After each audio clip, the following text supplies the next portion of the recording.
Honour killing पर किसी भी कीमत पर फांसी होनी चाहिए, फांसी। ऑनर किलिंग पर कब समझौता नहीं होना चाहिए। यह बेटी पप्पू यादव की बेटी होगी, ये मैं आपको बता दूं। इसके न्याय के लिए हम कुछ भी करेंगे, कुछ भी। 7 दिन गुजर गए, अभी तक रूलिंग गवर्नमेंट की तरफ से एक भी व्यक्ति यहाँ पर खैर लेने के लिए नहीं पहुंचे। आप देखते तो रहिए, आप देखते रहिए वो कहाँ निकलता है। राजीव नगर में निकला, नेपाली नगर में निकला, अग्निवीर में निकला, आरबीआई में निकला, कोरोना में निकला, पटना बाढ़ में निकला।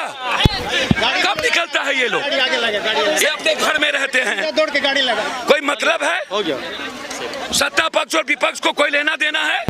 एक सवाल सर आपसे और है कि जब इस तरह की हत्याएं होती है समाज के अंदर, और समाज 2 भागों में बढ़ जाता है, ये बोलता है कि तुम इस जात से हो, तुम उस जात से हो, क्या लगता है कि इस तरह की बातें होना चाहिए समाज में? एक बात मैं बता दूं, ये बड़े ताकतवर लोग पूछते हैं, समाज कमजोर है, समाज में लड़ने की हिम्मत नहीं है।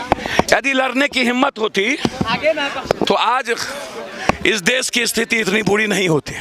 छोटू, आखिर में एक ही सवाल होगा कि क्या छोटू कुमार को आप इंसाफ दिलाएंगे? सर, कोई ऐसा घटना बिहार में और देश में जहां पप्पू यादव गया हो वहां न्याय ना मिला, उसका नाम बता दीजिए।